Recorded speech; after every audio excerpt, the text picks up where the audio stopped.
Habit 7. Sharpen the saw.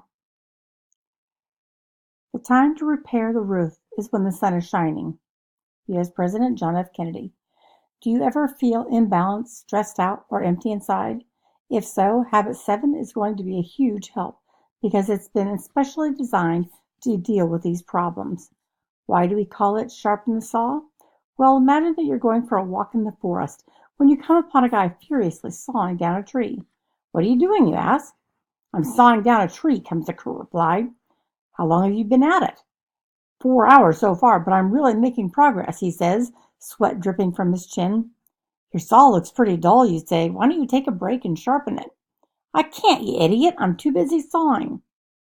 We all know who the real idiot here is now, don't we? If the guy were to take a 15-minute break to sharpen the saw, he'd probably finish 3 times faster. Have you ever been too busy driving to take time to get gas? Have you ever been too busy living to take time to renew yourself? Habit 7 is all about keeping your personal self sharp so you can better deal with life. It means regularly renewing and strengthening the 4 key dimensions of your life: your body, your brain, your heart, and your soul. Your body is the physical dimension. It includes exercise, eating healthy, sleeping well, and relaxing. Your brain, the mental dimension, reading, educating, writing, learning new skills, creating. Your heart, the emotional dimension, building relationships, your RBA and your PBA, giving service, laughing, learning to love yourself. And your soul, the spiritual dimension. Meditate, keep a journal, pray, take in quality media. Balance is better. The ancient Greeks' famous saying, "Nothing over much," reminds us of the importance of balance and doing everything in moderation. Some people spend countless hours building the perfect body but neglect their minds. Others have minds that can bench press 400 pounds but let their bodies go to pot or forget about having a social life. To perform at your peak, you need to strive for balance in all 4 dimensions of life. Why is balance so important? It's because how you do in one dimension of life will affect the other 3. Think about it. If one of your car's tires is out of balance, all 4 will wear unevenly. It's hard to be friendly, your heart, when you're exhausted in your body. It also works the other way. When you're feeling motivated and in tune with yourself, your soul, it's easier to focus on your work or your mind and be friendlier, your heart. During my school years, I studied some great artists, authors, and musicians, like Van Gogh, Hemingway, Mozart, and Beethoven. Many of them were known for being emotionally messed up. Why? Your guess is as good as mine, but I think it was because they were out of balance. It seems they focused so hard on just one thing, like their music or art, that they neglected the other dimensions of life and lost their bearings. As the saying goes, balance and moderation in all things. Take time for a timeout. Just like a car, you too need regular tune-ups and oil changes. You need time out to rejuvenate the best thing you've got going for yourself. You. Time to relax and treat yourself to a little tender loving care is essential. This is what sharpening the saw is all about. Over the next several pages, we'll take a look at each dimension, the body, mind, heart, and soul, and talk about specific ways to get your saw razor sharp. So read on. Caring for your body.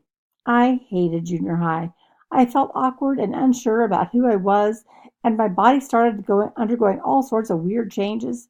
I remember my first day in gym class. I had bought my first jock Jever, but I had no idea how to put it on, and all of us boys were so embarrassed at seeing each other naked for the first time that we just stood around in the showers and giggled. You may have already found that during your teenage years, your voice changes, your hormones run rampant, and curves and muscles start springing up all over. Welcome to your new body. Actually, this ever-changing body of yours is really quite an amazing machine, but you only get one, and you can either handle it with care or you can abuse it. There's so many ways to stay physically sharp. You can eat good food, get enough sleep, keep good hygiene, do push-ups or crunches in your room. You don't have to pay for a gym membership. Lift weights, take time to relax, go for a walk, dance, do yoga, or try 100 other things. For now, let's focus on nutrition and exercise. You are what you eat. There's so much truth to the expression, you are what you eat. I'm not an expert in nutrition, but I have found 2 rules of thumb to keep in mind. First rule of thumb, listen to your body. Pay careful attention to how different foods make you feel and, from that, develop your own handful of do's and don'ts. For example, whenever I eat a big meal right before I go to bed, I feel horrible in the morning. And whenever I eat too many nachos or too much pizza, I get a grease rush. Have you ever had one of those? These are my don'ts. On the other hand, I've learned that eating lots of fruits and drinking tons of water make me feel on top of my game. These are my do's. Second rule of thumb, be moderate and avoid extremes.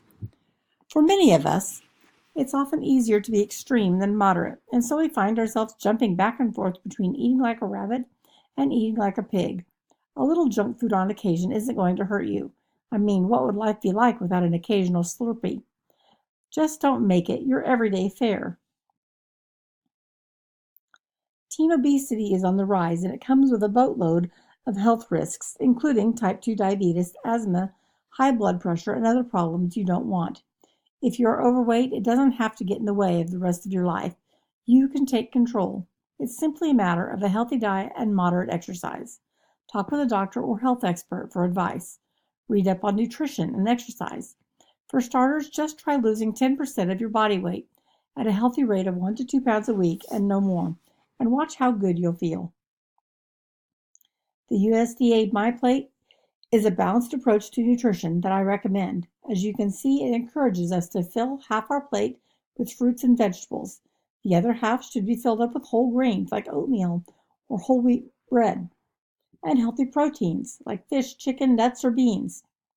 On the side is a smaller circle for a cup of low-fat milk or yogurt. It also tells us to eat less fast food and processed food, which are often loaded with fat, sugar, salt, and other gook, and to drink 6 to 8 glasses of water every day, which is essential to your body. Just make sure you're near a bathroom a lot. Use it or lose it. One of my favorite classic movies is Forrest Gump. It's the story of a naive young man from Alabama with a good heart who keeps stumbling into success in spite of himself. At one point in the movie, Forrest is frustrated and confused about his life. So what does he do? He starts to run and keeps on running. After running back and forth from one coast to the other 2.5 times, Forrest feels better and is finally able to sort his life out. We all feel depressed, confused, or apathetic at times.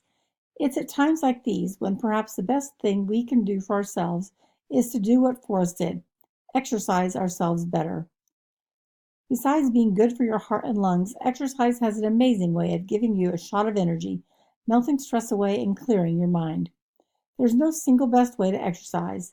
Some teenagers play competitive sports. Some prefer running, walking, biking, skateboarding, dancing, doing yoga, or lifting weights. Still others like to just get outside and move around. Pain doesn't have to be the first thing that comes into your mind when you hear the word exercise.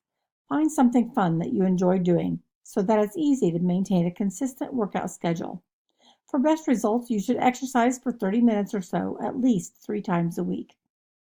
It's all about how you feel, not how you look. But be careful. In your quest for a better physique, make sure you don't get too obsessed with your appearance. As you've probably noticed, our society is hung up on looks. To prove my point, just look at how celebrities are viewed in the public eye. Gossip tabloids praise their beauty and then criticize their every flaw and a bit of cellulite. By comparison, it can really make a person feel self-conscious about his or her appearance. As a kid, I was very self-conscious about my fat cheeks. My dad told me that when I was born, my cheeks were so fat the doctors didn't know which end to spank. I clearly remember a neighbor, a girl, making fun of my cheeks. My brother David heroically tried to defend me by saying they were made out of muscle. It backfired, and muscle cheeks became my least favorite nickname of all. I lost the baby fat in my cheeks in 8th grade. But as my teenage years unfolded, I became self-conscious about other things, such as not having a perfect smile like some of my friends did, or those zits that kept resurfacing like a bad habit that won't go away. Before you start comparing yourself to the beautiful, fit men and women in magazines and movies, and hating everything about your body and looks, remember that there are millions of healthy, happy teens who don't have high cheekbones, big breasts, rock-hard abs, or buns of steel. There are many successful singers, talk show hosts, dancers, athletes, actors, and actresses who have all kinds of physical imperfections. You don't have to pop steroids or get plastic surgery to be happy. If you don't have the look or the body type our society has stamped ideal, so what?